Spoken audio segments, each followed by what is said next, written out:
ಮುಂಜಾನೆಯ ಈ ಒಂದು ಗಂಟೆ ನಿಮ್ಮ ಬದುಕನ್ನೇ ಬದಲಿಸುತ್ತೆ. ಮುಂಜಾನೆ ಬೇಗ ಏಳುವುದು ಎಲ್ಲವನ್ನು ಏಕೆ ಬದಲಾಯಿಸುತ್ತೆ? ನಮಸ್ಕಾರ ಸ್ನೇಹಿತರೆ, ನೀವು ಎಂದಾದರೂ ಯೋಚಿಸಿದ್ದೀರಾ? ನಾನು ಹೇಳಿದ ಈ ಒಂದು ಪ್ರಶ್ನೆ ಬಗ್ಗೆ. ಜಗತ್ತಿನ ಬಹುತೇಕ ಯಶಸ್ವಿ ವ್ಯಕ್ತಿಗಳ ನಡುವೆ ಇರುವ ಆ ಒಂದು ಸಾಮಾನ್ಯ ಅಭ್ಯಾಸ ಏನು ಅಂದರೆ ಅದುವೇ ಮುಂಜಾನೆ ಬೇಗ ಏಳುವುದು. ಹಲವರು ಹೇಳ್ತಾರೆ, ನನಗೆ ದಿನವಿಡೀ ಸಮಯವೇ ಸಾಲುತ್ತಿಲ್ಲ ಎಂದು. ಆದರೆ ಸತ್ಯವೇನೆಂದರೆ, ನಾವು ದಿನವನ್ನು ಹೇಗೆ ಶುರು ಮಾಡುತ್ತೇವೆ ಎಂಬುದು ನಮ್ಮ ಇಡೀ ದಿನದ ಯಶಸ್ಸನ್ನು ನಿರ್ಧರಿಸುತ್ತದೆ. ನಿಮ್ಮದು ಹಾಗಿದ್ರೆ? ಮುಂಜಾನೆ ಬೇಗ ಹೇಳುವುದು ಕೇವಲ ಒಂದು ಹವ್ಯಾಸವಲ್ಲ, ಅದೊಂದು ನಿಮ್ಮ ಜೀವನದ ದಿಕ್ಕನ್ನೇ ಬದಲಿಸಬಲ್ಲ ಒಂದು ಶಕ್ತಿ. ಹಾಗಾದರೆ ಮುಂಜಾನೆಯ ಈ ಸಣ್ಣ ಬದಲಾವಣೆ ನಿಮ್ಮ ಜೀವನದಲ್ಲಿ ಎಂತಹ ದೊಡ್ಡ ಕ್ರಾಂತಿ ಮಾಡಬಲ್ಲದು? ನಿಮ್ಮ ಮನಸ್ಸು, ಕೆಲಸ ಮತ್ತು ಆರೋಗ್ಯದ ಮೇಲೆ ಇದು ಹೇಗೆ ಪ್ರಭಾವ ಬೀರುತ್ತೆ? ಬನ್ನಿ, ಇಂದಿನ ವಿಡಿಯೋದಲ್ಲಿ ನಾವು ಮುಂಜಾನೆ ಬೇಗ ಏಳುವುದು ಎಲ್ಲವನ್ನು ಏಕೆ ಬದಲಾಯಿಸುತ್ತದೆ ಎಂಬುದರ ಕುರಿತು ಆಳವಾಗಿ ನೋಡ್ಕೊಂಡು ಬರೋಣ. ವಿಡಿಯೋವನ್ನು ಕೊನೆವರೆಗೂ ನೋಡಿ, ಸ್ಕಿಪ್ ಮಾಡದೆ ನೋಡಿ, ಯಾಕಂದರೆ ಈ ಮಾಹಿತಿ ನಿಮ್ಮ ಬದುಕನ್ನು ಸಹ ಬದಲಿಸಬಹುದು. ಮೊದಲನೇ ಪಾಯಿಂಟ್, ನಿಮ್ಮ ದಿನವನ್ನು ನಿಯಂತ್ರಿಸಬಹುದು. Control your day. It can be possible from that 1 hour, just from that 1 hour.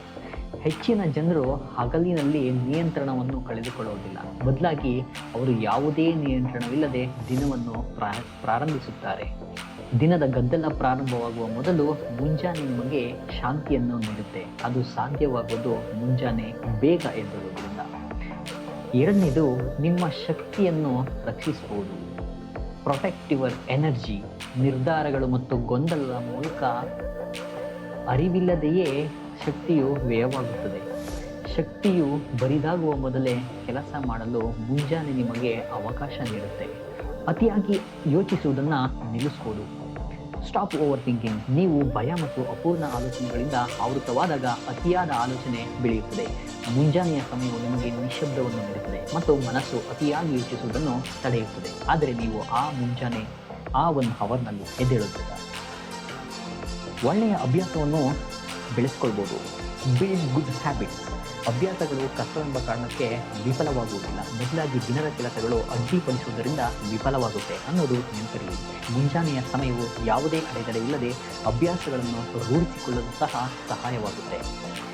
Next, ಶಿಸ್ತನ್ನು ಬೆಳೆಸ್ಕೊಳ್ಬೋದು. Build discipline. ನೀವು ಬೆಳಿಗ್ಗೆ ಬೇಗ ಎದ್ದೇಳೋದ್ರಿಂದ ನೀವು ಕೇವಲ ಪ್ರೇರಣೆಯನ್ನು ಅಂದರೆ ಮೋಟಿವೇಶನನ್ನು ಅವಲಂಬಿಸಿದಾಗ ಶಿಸ್ತು ವಿಫಲವಾಗುತ್ತೆ. ಬೆಳಿಗ್ಗೆ ನಿಮ್ಮ ಮನಸ್ಸು ತಾಜಾವಾಗಿರುತ್ತದೆ ಮತ್ತು ಯಾವುದೇ ಹೋರಾಟವಿಲ್ಲದೆ ಕೆಲಸ ಮಾಡೋದು ಸುಲಭವಾಗುತ್ತೆ. ಇನ್ನು ಮುಂದಿನ ಪಾಯಿಂಟ್ ನೋಡೋದಾದರೆ, ಉತ್ತಮ ಮಾನಸಿಕ ಸ್ಪಷ್ಟತೆ ಸಿಗುತ್ತೆ ನಿಮಗೆ. ಬೆಟರ್ ಮೆಂಟಲ್ ಕ್ಲಾರಿಟಿ ಸಿಗೋದು ಆ ಒಂದು ಬೆಳಗಿನ ವಾತಾವರಣದಲ್ಲಿ ಮುಂಜಾನೆ ಎದ್ದೇಳೋದ್ರಿಂದ. ಬೆಳಗಿನ ಶಾಂತ ವಾತಾವರಣದಲ್ಲಿ ನಿಮ್ಮ ಮೆದುಳು ಇಮೇಲ್ಗಳು, ಸುದ್ದಿಗಳು ಅಥವಾ ಸೋಷಿಯಲ್ ಮೀಡಿಯಾದ ಗದ್ದಲದಿಂದ ಮುಕ್ತವಾಗಿರುತ್ತೆ. ಈ ಮಾನಸಿಕ ನಿಶ್ಶಬ್ದವು ಜಟಿಲವಾದ ಸಮಸ್ಯೆಗಳನ್ನು ವೇಗವಾಗಿ ಪರಿಹರಿಸಲು ಮತ್ತು ಸೃಜನಾತ್ಮಕವಾಗಿ ಯೋಚಿಸಲು ನಿಮಗೆ ಸಹಾಯ ಮಾಡುತ್ತೆ. ಹಾಗೆಯೇ ಸ್ವಯಂ ಕಾಳಜಿಗೆ ಸಮಯ ಸಿಗುತ್ತೆ. Time for self care. ಹೆಚ್ಚಿನ ಜನರು ಎದ್ದ ತಕ್ಷಣ ಕೆಲಸಕ್ಕೆ ಧಾವಿಸುತ್ತಾರೆ. ಮುಂಜಾನೆ ಬೇಗ ಏಳುವುದರಿಂದ ನಿಮಗೆ ವ್ಯಾಯಾಮ, ಧ್ಯಾನ, ಆರೋಗ್ಯಕರ ಉಪಹಾರಕ್ಕಾಗಿ ಸಮಯ ಸಿಗುತ್ತೆ. ಎಷ್ಟೋ ಜನ ಹರಿಬರಿಯಲ್ಲಿ ಎದ್ದು ಊಟನ ತಮ್ಮ ಒಂದು ಮನೆಯಲ್ಲೇ ಮಾಡದೇ ದಿನನಿತ್ಯ ಹೊರಗಡೆನೆ ತಿನ್ನೋದನ್ನ ನೋಡಿರ್ಬೋದು. ಅದೆಲ್ಲ ಆಗೋದು ಬೆಳಿಗ್ಗೆ ಲೇಟಾಗಿ ಎದ್ದೇಳೋದ್ರಿಂದ. ನೀವು ಬೇಗ ಎದ್ದರೆ ನೀವು ಮೊದಲು ನಿಮ್ಮ ಬಗ್ಗೆ ಕಾಳಜಿ ವಹಿಸ್ಬೋದು, ಉಳಿದ ದಿನವನ್ನು ಉತ್ತಮವಾಗಿ ಸಹ ನಿಭಾಯಿಸ್ಬೋದು. ಇನ್ನು ಬೀಟ್ ದ ಪ್ರೊಕ್ರಾಸ್ಟಿನೇಷನ್. ಮುಂದೂಡಿಕೆಯನ್ನು ಸಹ ಸೋಲಿಸಬಹುದು. ನಾವು ಕೆಲಸದ ಒತ್ತಡಕ್ಕೆ ಹೆದರಿ ಕೆಲಸಗಳನ್ನು ಮುಂದೂಡುತ್ತೇವೆ. ಮುಂಜಾನೆ ಬೇಗ ಎದ್ದೇಳೋದ್ರಿಂದ ನಮಗೆ ಹೆಚ್ಚುವರಿ ಅಡಿಷನಲ್ ಟೈಮ್ ಸಿಗುತ್ತೆ. ಬೆಳಿಗ್ಗೆ 6 ಗಂಟೆಗೆ ಒಂದು ಸಣ್ಣ ಕೆಲಸವನ್ನು ಪೂರ್ಣಗೊಳಿಸೋದು, ಉಳಿದ ಕೆಲಸಗಳನ್ನು ಮುಗಿಸೋಕೆ ಬೇಕಾದ ವೇಗ, ಪ್ರೋತ್ಸಾಹ, ಸಮಯ ಎಲ್ಲವೂ ಸಹ ಸಿಗುತ್ತೆ. Connect with nature. ಪ್ರಕೃತಿಯೊಂದಿಗೆ ಸಂಪರ್ಕ.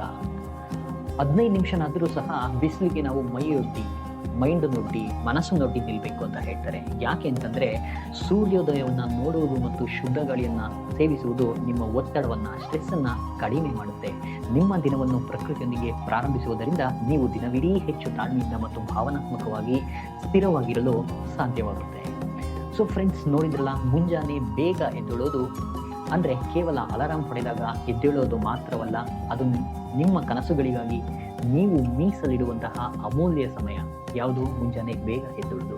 ಇವತ್ತೇ ನಿರ್ಧರಿಸಿ, ನೀವು ಎದ್ದೇಳ್ತೀರಾ ಮುಂಜಾನೆ ಬೇಗ? ನಾಳೆ ಮುಂಜಾನೆ ಸೂರ್ಯನಿಗಿಂತ ಮುಂಚೆ ನೀವೇ ಎದ್ದೇಳಿ. ಆರಂಭದಲ್ಲಿ ಸ್ವಲ್ಪ ಕಷ್ಟ ಅನಿಸ್ಬೋದು, ಆದರೆ ಆ 1 ಗಂಟೆಯ ಶಾಂತಿ ನಿಮ್ಮ ಇಡೀ ಜೀವನದ ಯಶಸ್ಸಿಗೆ ಬುನಾದಿಯಾಗಲಿದೆ. ನಿಮಗೆ ಈ ವಿಡಿಯೋ ಇಷ್ಟವಾಗಿದ್ದರೆ ತಪ್ಪದೇ ಲೈಕ್ ಮಾಡಿ ಮತ್ತು ನಿಮ್ಮ ಆಪ್ತರೊಂದಿಗೆ ಶೇರ್ ಮಾಡಿ. ನೀವು ನಾಳೆಯಿಂದ ಎಷ್ಟು ಗಂಟೆಗೆ ಏಳಲು ಪ್ರಯತ್ನಿಸುತ್ತೀರಿ ಅನ್ನೋದನ್ನು ಕಮೆಂಟ್ ಬಾಕ್ಸ್ನಲ್ಲಿ ತಿಳಿಸಿ. ಇದೇ ರೀತಿಯ ಲೈಫ್ ಚೇಂಜಿಂಗ್ ಮಾಹಿತಿಗಾಗಿ, ಹಾಗೆಯೇ ಶಿಕ್ಷಣ ಹಾಗೆ ಉದ್ಯೋಗ ಮಾಹಿತಿಗಳಿಗಾಗಿ ನಮ್ಮ ಚಾನಲನ್ನು ಸಬ್ಸ್ಕ್ರೈಬ್ ಮಾಡಲು ಮರೆಯದಿರಿ. ಮುಂದಿನ ವಿಡಿಯೋದಲ್ಲಿ ಸಿಗೋಣ. ಅಲ್ಲಿಯವರೆಗೂ ಶುಭವಾಗಲಿ. ಧನ್ಯವಾದಗಳು.